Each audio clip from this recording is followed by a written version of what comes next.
It's the beginning of the call. Aloha, everybody. It's Monday, November the 22nd, where we're sitting, 2021. And this is the Open-Hearted Practice Group with Jory and Jim. And we're, as usual, connecting with you today from the beautiful island of Maui, where it's gently raining. And hopefully we'll have a stable internet. If we disappear, please don't take it personally. It just means we live in the middle of nowhere. We live in the middle of the Pacific Ocean, and so it's usually pretty reliable, but not always. Yeah, I'm feeling excited to be with you today to talk about needs consciousness. That's the topic for today. If you're here for the very first time, I'll give you a little orientation about what we'll do after we hear from you. Jory, how are you today? I am feeling energized and excited to be here. I have more energy than I've had in the last few weeks. Not that I was sick or anything, but my energy was dropping, and so I was more quiet. Now I'll probably interrupt Jim more. But I'm glad to see you all here. Yeah, thank you thanks to all of you for being here and sharing some of your precious life energy in the service of learning and integrating nonviolent communication. What we do here is practice. It's a practice group, not an empathy group. Some folks have empathy groups. This is not one of those. So this is the bus that says, if you imagine we're all getting into a big bus, this is the one that says practice on the big placard at the front of the bus. Empathy is a part of the practice, but it's not the main function of what we're trying to get across here. The way we practice is using what Marshall Rosenberg, the founder of nonviolent communication, called the 3 modes of nonviolent communication. We'll start in just a moment with mode number 1, which is self-connection or self-empathy. And then Jory will start making small groups. And after the self-connection exercise is finished, then you'll find yourself in a small group and you'll get a chance to practice the honesty part of NVC, which is where you just share what's alive in you. Yeah, and you get to decide what's important for you to say. There's no rules about what you say or how you say it. Just follow your needs. Be as needs connected as you can and as honest as you'd like to be. And then when you're listening, it's your chance to practice the 3rd mode, which is empathy. Just to be present with the speaker and not only listen to the words that they might be expressing, but listen underneath the words for the feelings and the needs that are alive in the person that are speaking. That's the essence of our practice. And we will do a self-connection exercise, a small group, and we have a little lesson, some kind of sharing about this concept of needs that's central to nonviolent communication. And then another, hopefully longer practice where you'll get a chance to deep dive and practice what we're going to be sharing with you today. So with that, let me just say again, if you don't want to be in this first round of breakout rooms, put the equal sign in front of your name. And that helps Jory to sort the lists. So I see some more people are arriving. Welcome, we're glad you're here. And I'd like to just start with our self-connection exercise. And we're going to start actually with a minute of silence before we open the rest of the exercise. I'm going to get my timer out here. And the minute of silence is in honor of a dear colleague,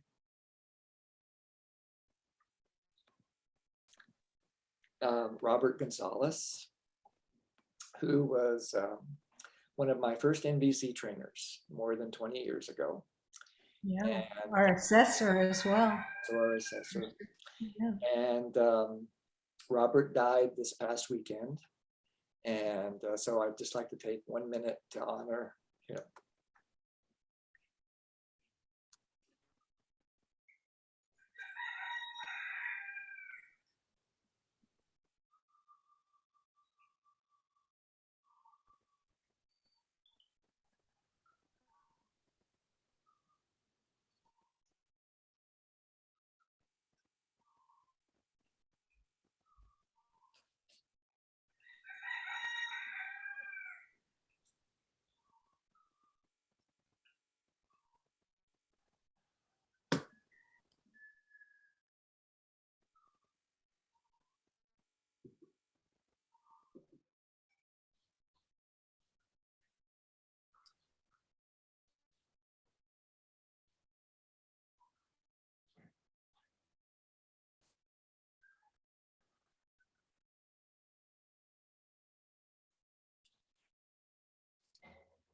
And then extend this silent presence that you've been joining me in for the last minute.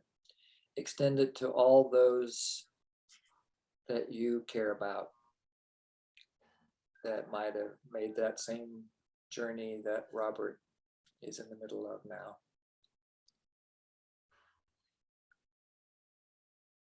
And wish them well. Send them love.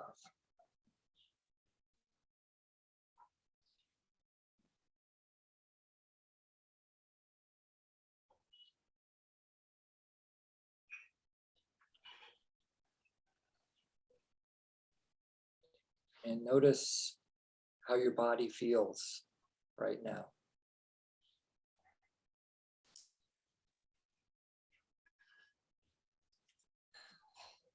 Pay particularly close attention to any sensations that you notice in your body.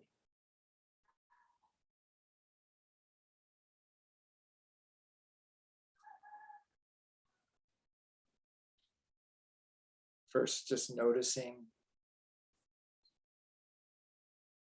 and it can be helpful to name your sensations. So you might notice a vibration or a tingle or some pain or something open or relaxed, constricted. First notice, then name.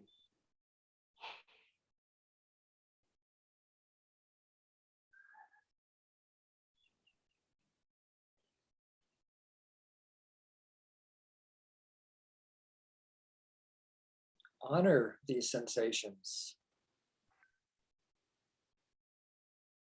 Maybe even thank your body for giving you this information. You may also become aware of emotions.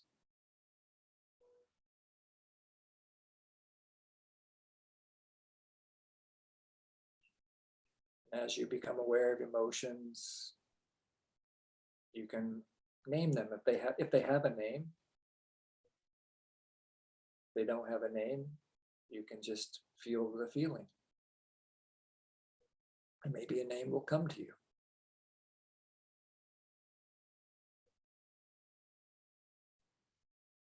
And again, greet these emotions with warmth, openness, acceptance, maybe even gratitude. It's hard to imagine being grateful for painful emotions, but without them, we would not be able to survive.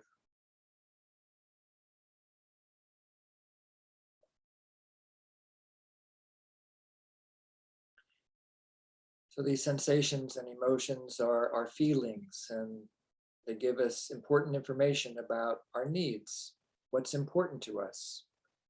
So take a moment to consider what motivates you to be here on this call today. There's 10,000 things you could be doing, and you're choosing to be here. Why? Why is this important to you?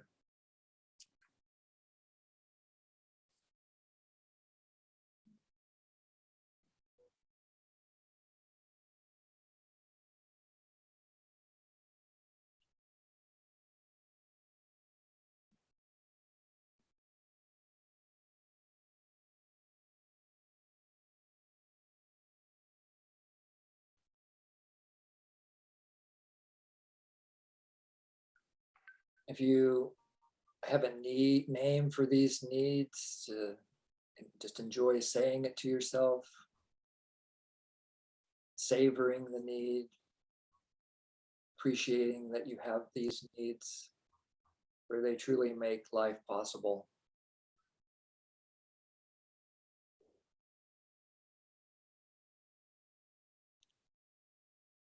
And consider, what's your power? Where is your power to get your needs met here today? What could you do in the service of your needs? Maybe you have some requests of yourself how you can really show up here to get the most out of our time together.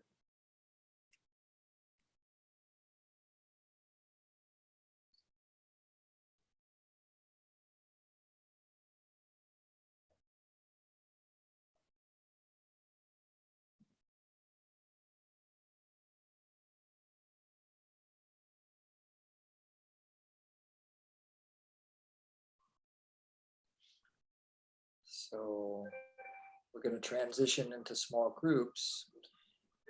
Just a moment. So if your eyes have been closed, you can let them open when you're ready. And look how we've grown since the last time I had my eyes open. And so we have 64 people here.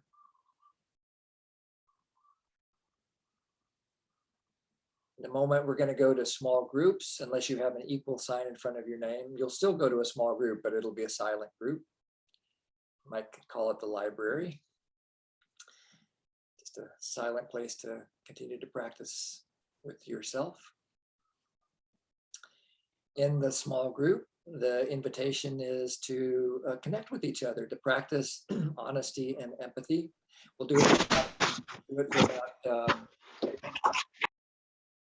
do it for about 10 minutes. So Jory's going to do her best to make groups of 3. We might end up with some groups of 2 or 4. So everybody have about 3 minutes to check in, to say what's alive in you. How are you feeling? What are you needing? What's going on for you about that exercise, if anything?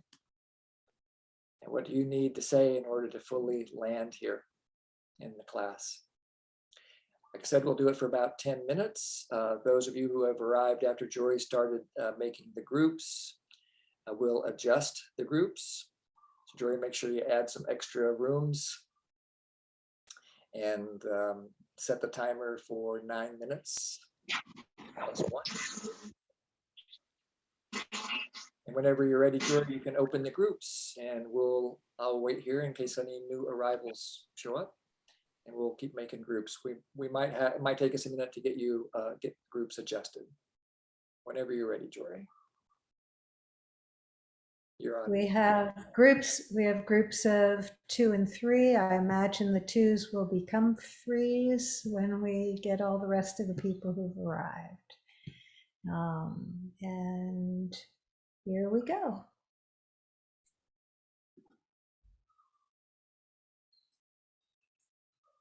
Have this shared capacity to connect to those values. It was transforming for me and continues to be transforming, because every time I move through the world and something comes up and maybe there's a jarring sensation, or actually even when it's a celebration, I can connect deeper and deeper into the meaning of it because I connect to needs. I wonder if there's more you would like to say about needs before we move forward, Jim? Yeah, let me just share my screen with folks. So those of you who have been with us for the last few weeks know we've been covering what are called the 28 skills of the Pathways to Liberation, or matrix of self-assessment. And today we're working on this one that Jory just mentioned, needs consciousness. And when we were working on the matrix, we defined this as the awareness of and the willingness to honor needs, the essential, universal, elemental qualities of life. And we'll be diving deeply into that today. And the hope is to support you on your own journey to integrate this consciousness more deeply into your own direct experience. And part of the way when we set up the matrix is we tried to look at what it would be like at various stages of understanding any of these skills. And so when there was a time when none of us had ever heard of this concept of needs consciousness. We weren't aware that there was a thing called universal needs, and we certainly didn't know anything about a distinction between strategies and needs. And so the result of that is that we often get kind of graspy, or we live in a world of scarcity or moral judgment and so forth. And then at some point we awaken, we get clear on this skill.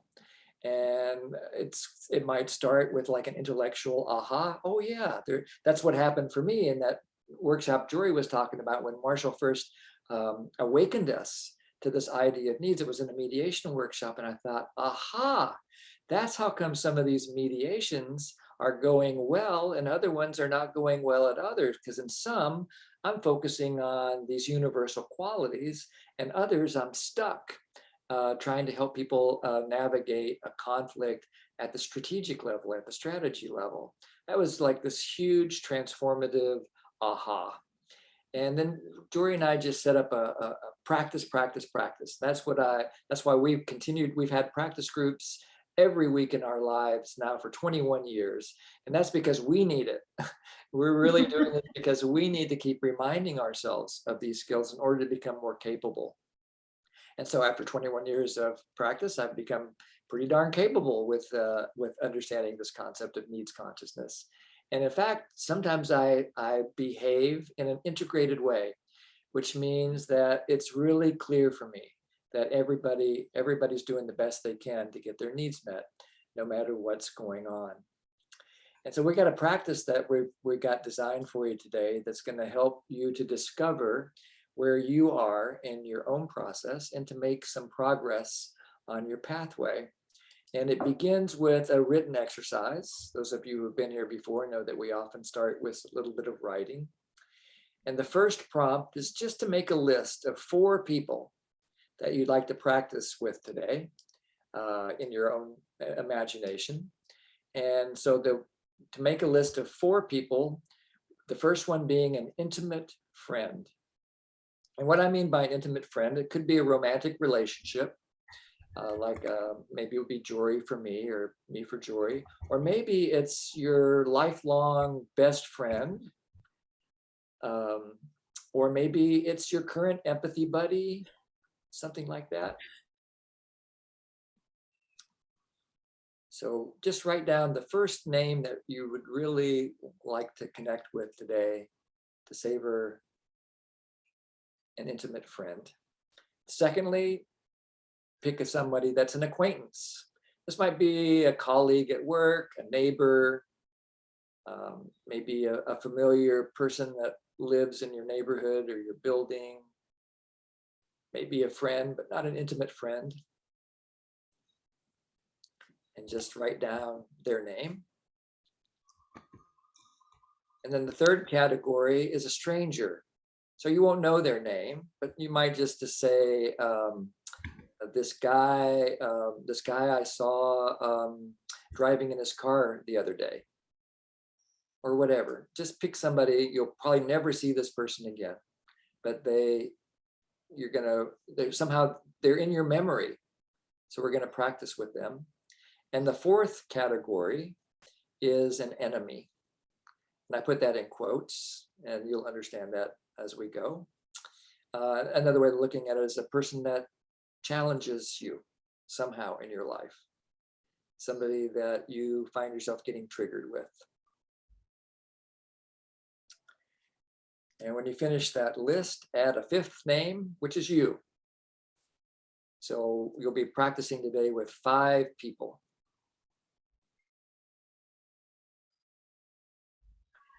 Okay, so now comes a chance to stretch your memory. Write down a behavior that impacted you for each person on your list. And so when I say impact, it doesn't necessarily mean that it was hard or painful or they didn't do anything wrong or bad. You just something that you registered as significant. Like today, when we arrived, someone in the chat that I would put in the colleague category sent me a little chat, and that had an impact on me.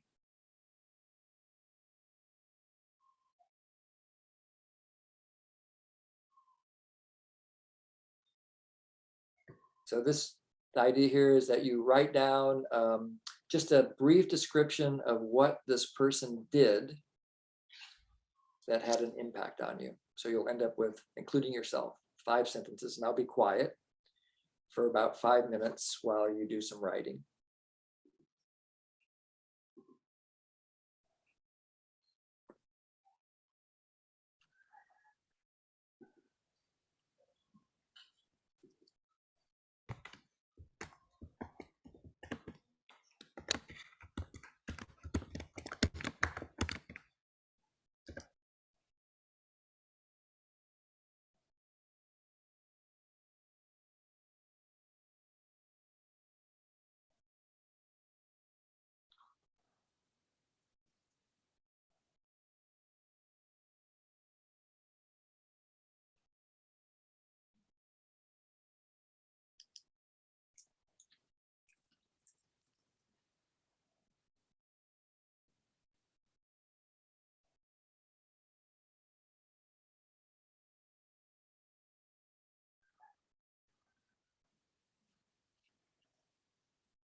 Jim, would you show again the previous slide with the 4 people that we write about?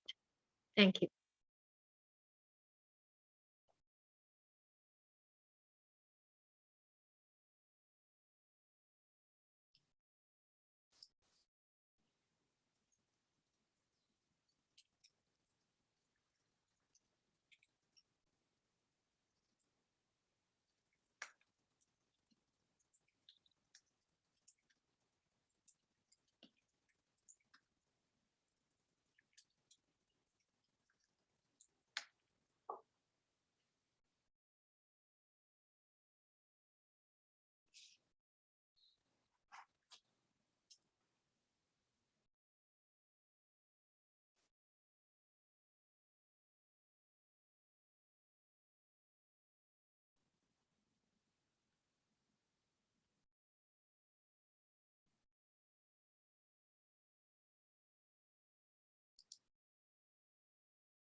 About 30 more seconds.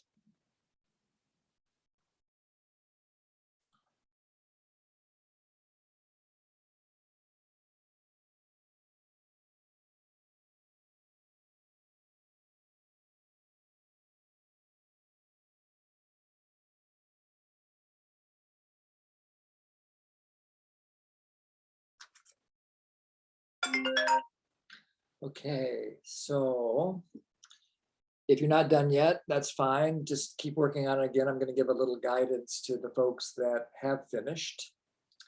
So look at what you wrote.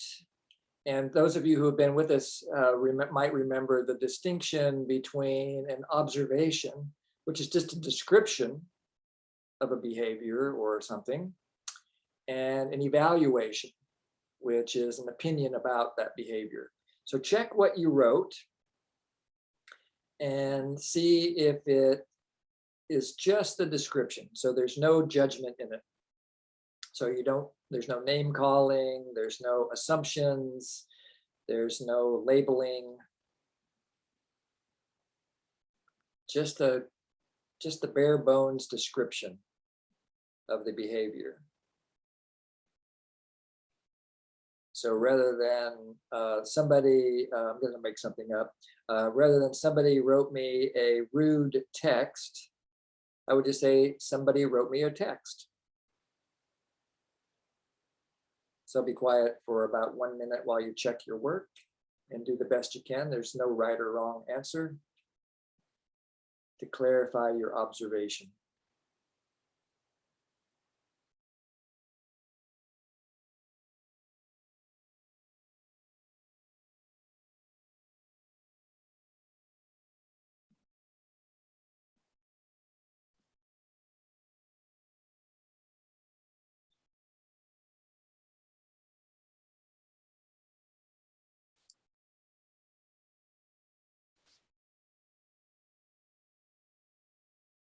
Okay, so let me change slides. Now, we're going to work with the intimate friend category. And so this first part is going to be you referring to your own direct experience of your body, kind of like we did in that first self-connection exercise. So bring to mind that your friend behaved in the way that you described, and then notice how you feel. First, notice, then name the sensations in your body.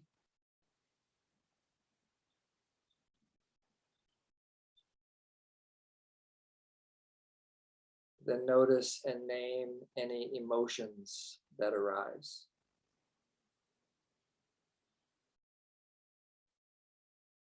And if you want to write down your experience, that's great.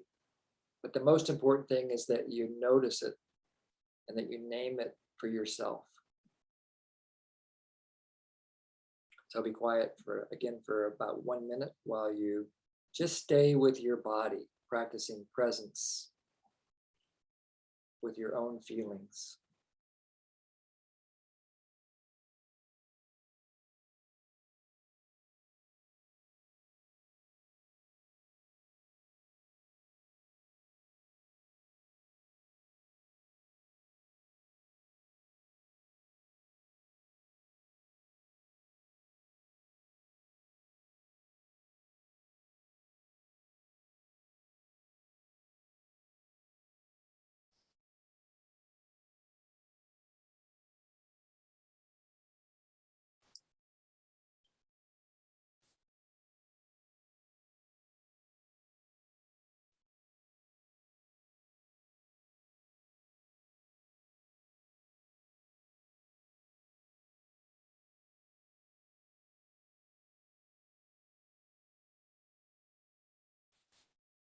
Then ask yourself, what's important to you?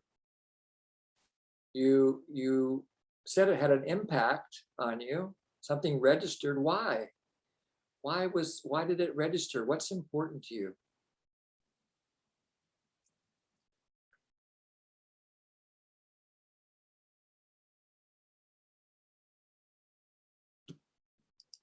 We're now shifting our focus to needs. So I'm going to change the screen. So we have a needs list that we'll give you. There's nothing necessarily holy about this needs list. I'll make it bigger, hopefully. Take me a second here. There we go.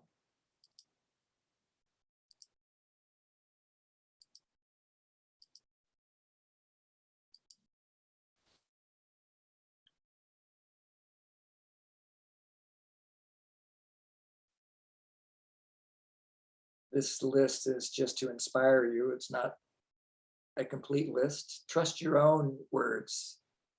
Don't trust our words.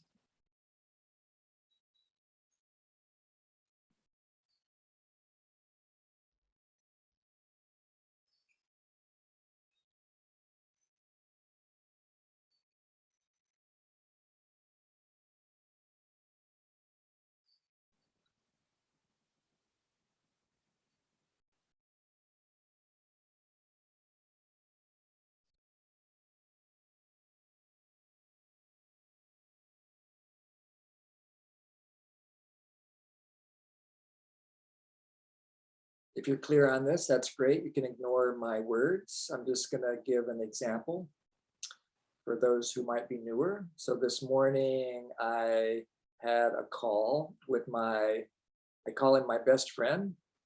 That's another trainer named River Donovan. And I've known him for more than 40 years. And so River, the observation is River and I had our weekly empathy call. And so the behavior is he showed up for our call. And when I recall that, I just feel so warm and grateful and happy because it really supports empathy and honesty for me. It supports a sense of like shared understanding, growth, celebration.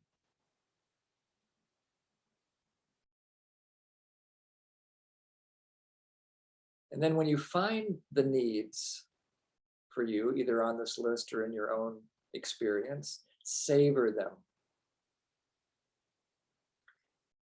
Savoring is usually a word that we associate with enjoying a fine meal or a glass of wine or something like that. But simply it means to to notice that you're experiencing pleasure or something that you enjoy, and extend in a mindful way your experience of that enjoyment. Like enjoying something delicious. This need energy is a delicious source of spiritual nutrition.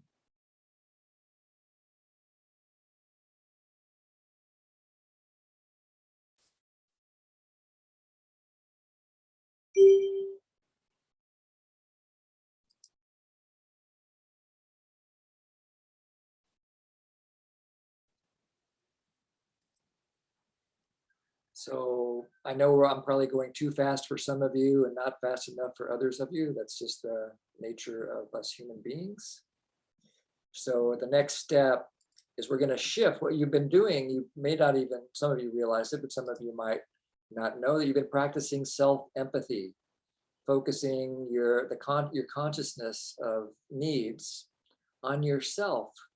And now we're going to transition from self-empathy to empathy. So make a conscious choice to do that if you want to. And don't do it if you don't want to. And we're going to, for those of you who want to, shift your focus from your own experience to now an empathic connection with your intimate friend. So bring them back to mind.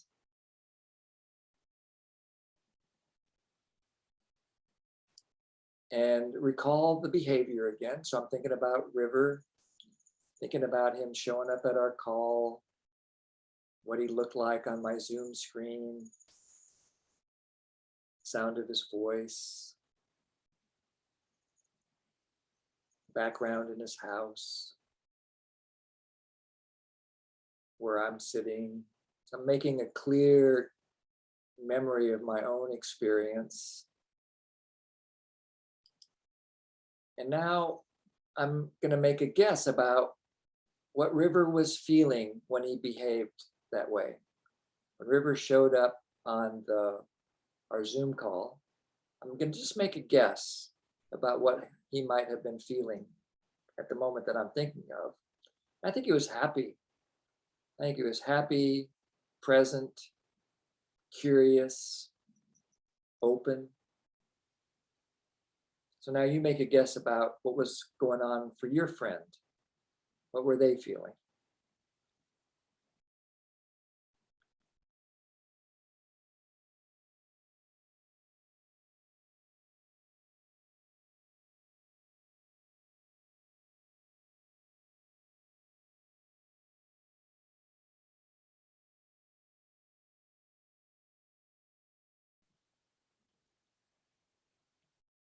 And then you can already intuit the next step.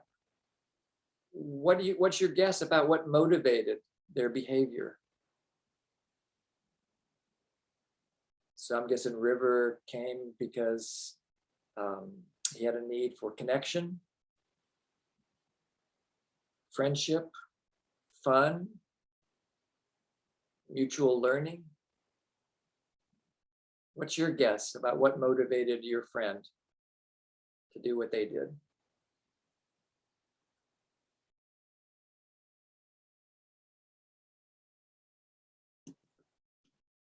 I'll put that needs list back up again in case that's helpful.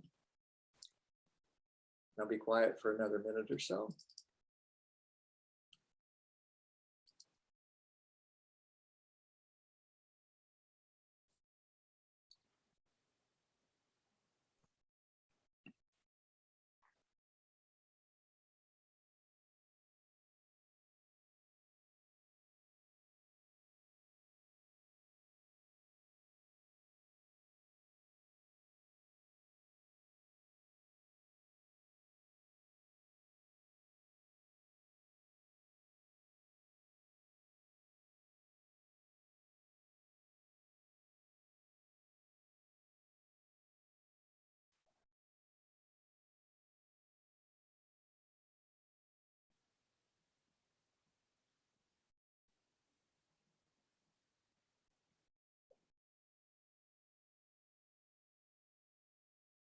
About 30 more seconds for this step.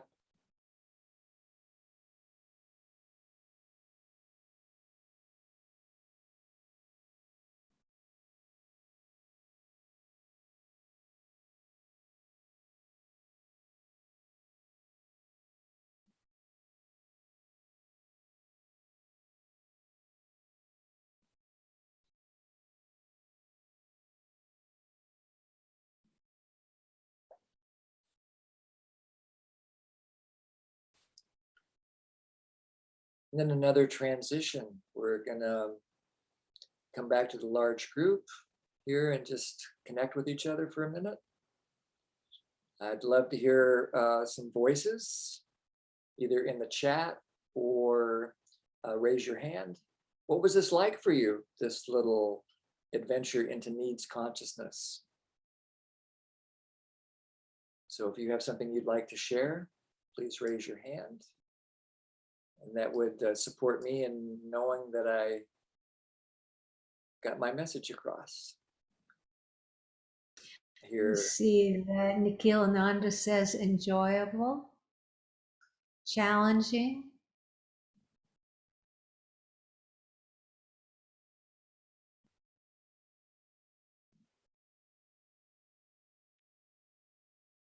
Everybody else is stunned, I guess.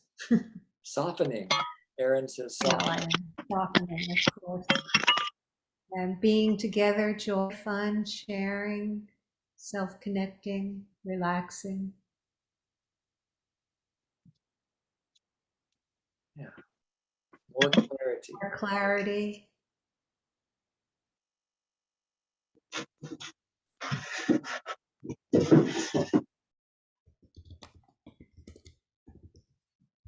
Sarah said it was difficult. I would expect it to be difficult, especially if it's if you're relatively new.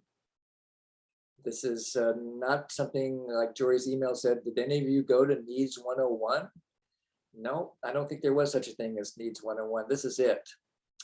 And Kong says, very sweet. I realized I was playing around and singing because I wanted safety. If I seriously expressed my love, I'm afraid I'd be turned away. And I realized the other person, when they tried to tell me to stop singing, they probably wanted the same deep connection. Wow.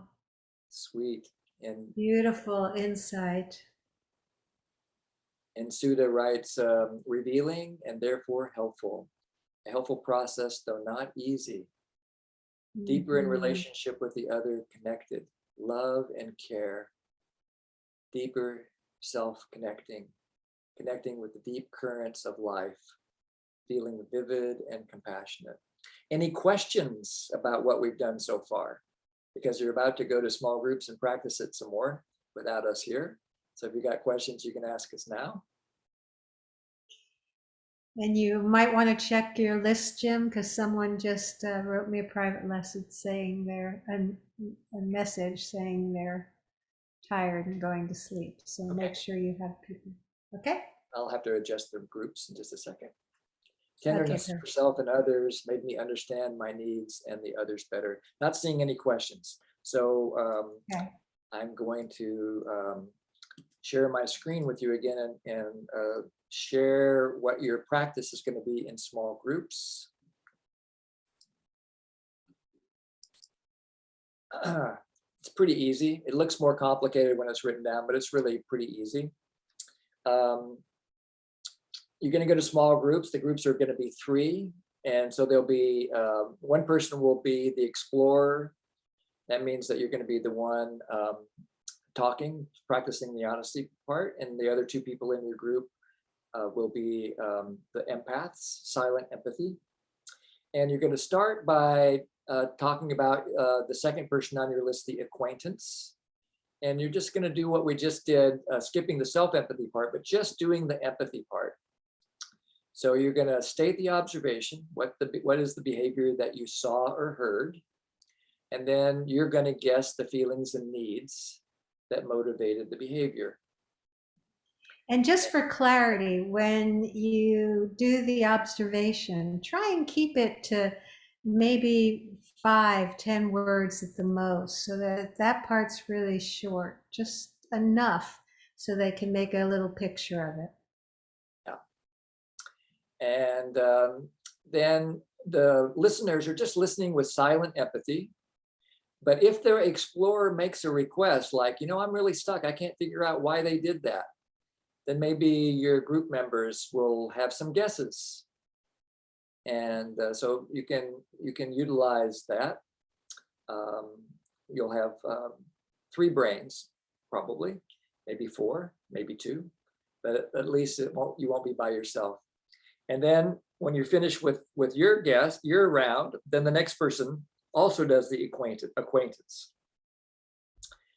And you follow the same thing. The next person becomes a new explorer, and you state the observation, guess the feelings and needs, get support if you want. Then you do the third person, still working with the acquaintance.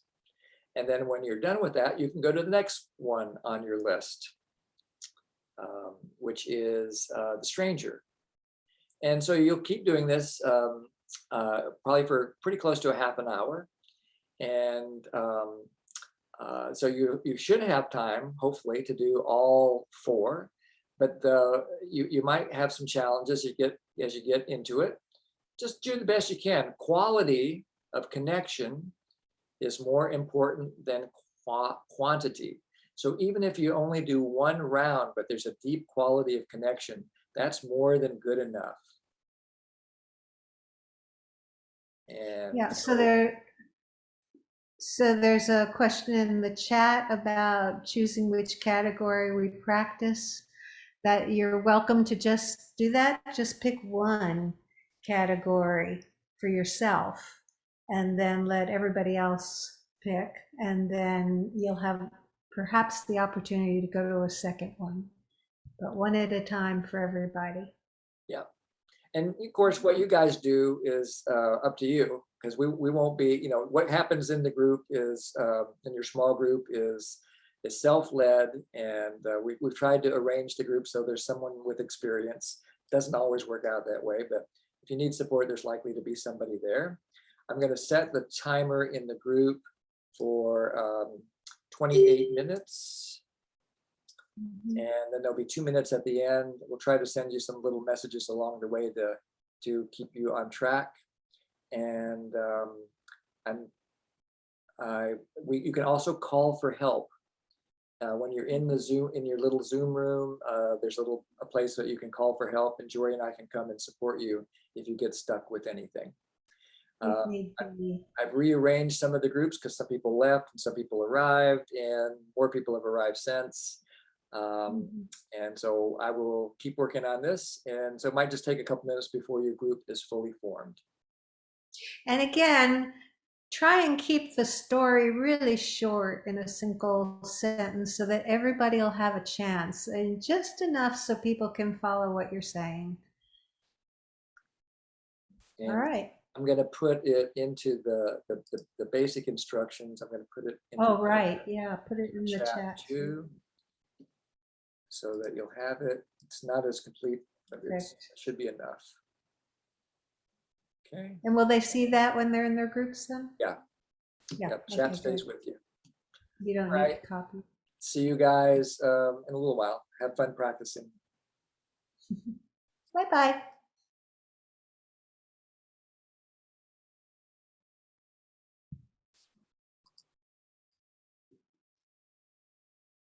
Okay, we got 18 people to move. So if you could start at the bottom of the list, Jory.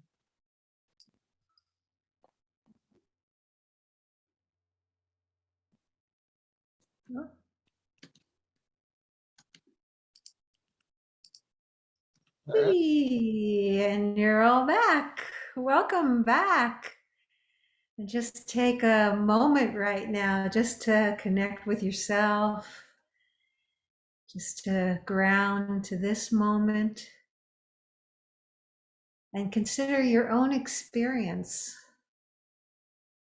having shared what you've shared, heard what you heard.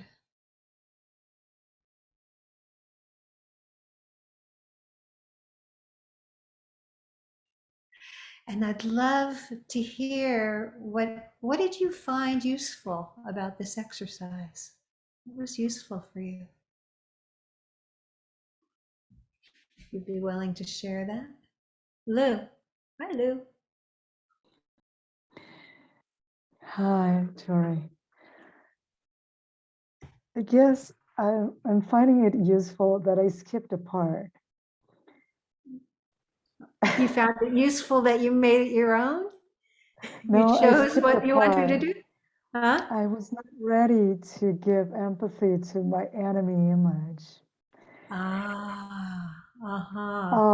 Um, when Jim said enemy image, I'm a little ashamed to bring it here, but the first person that I thought was the person in charge of the country that I live in.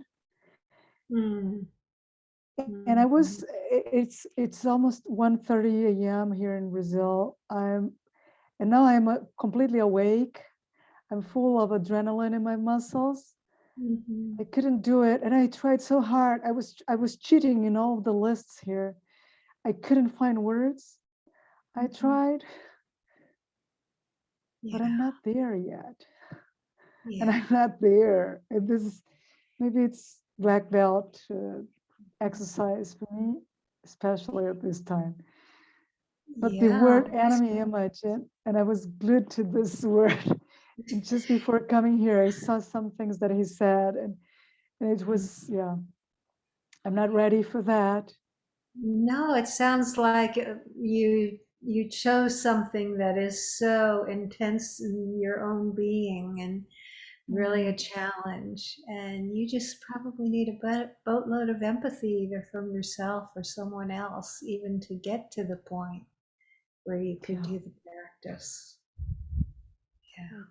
yeah, I guess this was the gift.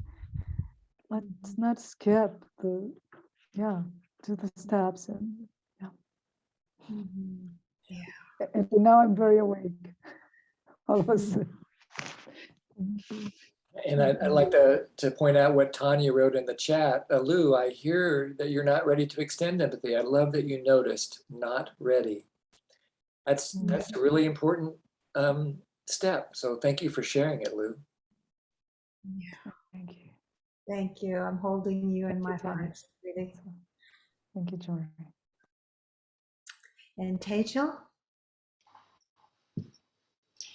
Hi. So thank you so much for holding the space for all of us.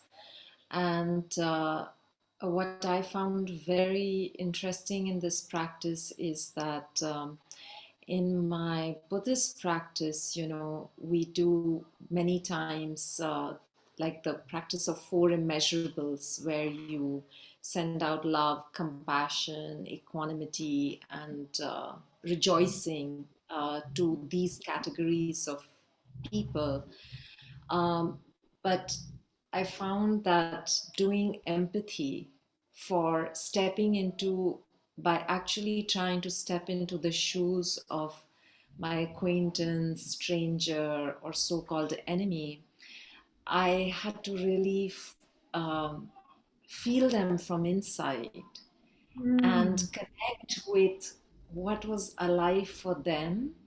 And I realized that, I'm so focused on myself, me, my feelings, I felt like this, I felt like that. So it was so powerful that in terms of that first step of common humanity, of just feeling into, what binds us across all our differences.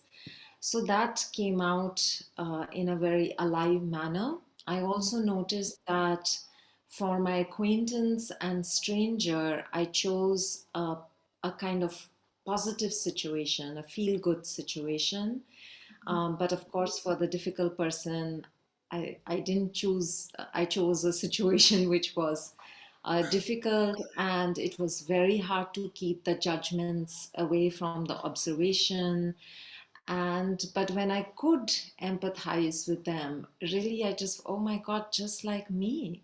In fact, we were both probably having the same needs, and but just, yeah.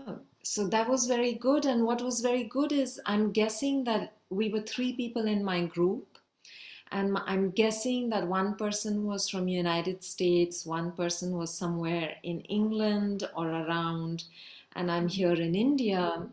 And it was very interesting for me to observe that even though we're in three different parts of the world, with three different social, cultural, political realities, and yet there was so much in common in our stories and our expressions. So I felt that my heart could also break open more in terms of the common humanity, also because of this grouping. So thank you so much. Yeah, thank you for the clarity of your experience and to really highlight our shared humanity. Yeah. And Rob? Yeah, hi. I noticed like just this common theme when we went with somebody close, a friend, a stranger. I was getting this exercise got me with a common theme and awareness with I'm not getting acknowledged. I'm not being called back. And it was like overwhelming. And then somebody did call back during the situation. I took time out. My son called me about Thanksgiving. And he hasn't called back in weeks. And I was able to give him empathy and saying that he's really overloaded with his girlfriend he lives with in pain 24/7. And, and he was saying he just can't talk to anybody. And that, so anyways, I had all that connection. So, and I felt like I was mattering and able to give some empathy and some insights. So, yeah, Yeah. I feel really good. I feel appreciated and alive. Gosh, what timing that Yeah. was. And to act and how very human of us as well. We build up our story or something's going on and then the universe changes. Oh, I'm Yeah. celebrating with you, your connection with your son. Thank Thank you. Me too. you. Thank you. And Beth? Yeah, I'm always happy to see Tanya and what she's contributed. And she was helping sort out needs and strategies, kind of like, okay, that's a need, that's the strategy. And I really appreciated that part. And Yeah. Tanya, I'm going to ask you to unmute and give that terminology that you were talking about with the mushrooms and the undergrowth part. Yeah, such an important distinction. Thank you. Yeah, go ahead, Tanya. Where are you? Oh, so Beth was referring at the end, we were sort of talking about, because both Beth and our other partner had their stranger one was acknowledging the work that the stranger was doing. And so I just said that we live on the kindness of others. We exist on the kindness of others. And I said, that's sort of like the mycelium network underground. And then the people are the mushrooms popping up at the surface, but there's this underlying kindness, network of kindness that's actually how we live. And it's not transactional. I give you money and you give me a sandwich. I received the sandwich out of your kindness. That was it. That's so cool. I love that analogy. Thank you. And Is then we Zohar? have Zohar. Oh, if you're talking so hard, there you go. There you go. You're unmuted. Okay. So first of all, I want to say thank you for my group members. I felt like we were really deepening in the process. And I want to share that something that we agreed on when we talked about that, even though it was easy for us to guess what were the needs and the motivation of the other person, it was still not enough to feel at ease and to feel that we're fully there and we're fully compassionate and we can fully just empathize him, and that there was a missing block, which I think is the self-empathy. And I can tell it about myself that so many times in life I can jump to this step immediately and think about the other person, oh, why he did it, and maybe this, maybe that. But I won't feel fully resolved because I didn't offer myself that same empathy. Right. How important that is. It's so clear. We use the analogy, put the oxygen mask on yourself before assisting others. And yeah, it sounds like you needed more oxygen in that. Yeah. Yeah.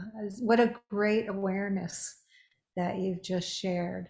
Just even to recognize that, and then you have choice to go back to focusing on yourself before you move forward toward your attention, put your attention towards someone else.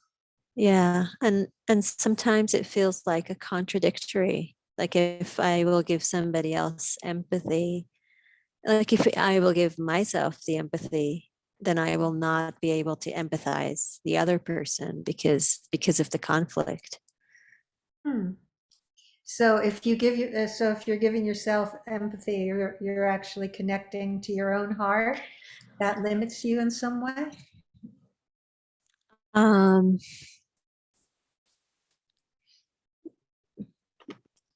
not that it limits me, but it just is sometimes feel like they can't. I can't be in those two directions at the same time, and maybe it's like what Lou said just before, that maybe it means that I need more time, that I'm not ready, that I need maybe years of just self-empathy before I can empathize somebody else in a Yeah, we can't give situation. what we have, what we need. That's really clear. We can't give and be present to someone else with empathy if we need it. We need to fill our own cups. So that makes perfect sense to me. Yeah. How is that for you to hear? Yeah. Yeah. Okay. Thank you. And, Thank it's you. a perfect segue because that's our topic for next week. And so Steve, if you can hold it for just a minute, I want to just say kind of the closing things because we're almost at the bottom of the hour. Next week, we're going to be, we call it recovering from reactivity, which is basically the self-empathy part of NVC. So we'll focus on that completely next week and give you some great practices. We hope that will support you.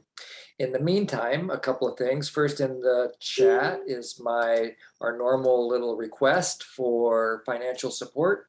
We're doing all of our practice groups during the pandemic in support of the Center for Nonviolent Communication. And so you can directly donate to CNVC on that link in the middle there, or you can send us money. Thank you, Siva. Siva sent us a very generous gift. I'm really touched by your acknowledgement, Siva. And so you can send it to us directly and we'll pay it forward to another opportunity to carry on the mission of CNVC. And I also want to give you a gift.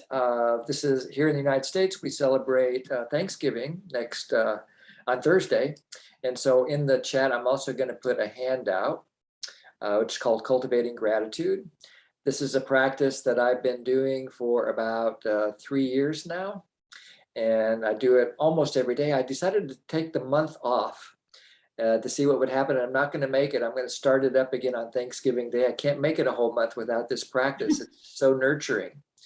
And so I encourage all of you to join me for at least the next 30 days and do this Cultivating Gratitude practice. It's a great way to practice all the things that we've been doing during the first part of this series, because there's chance to practice observation, chance to practice feelings, and so forth. So please consider joining me in that. And with that, I'm going to call the call over and invite you to open up your microphones and say farewell to everyone. And I'm so glad that you were all here and shared your time with us today.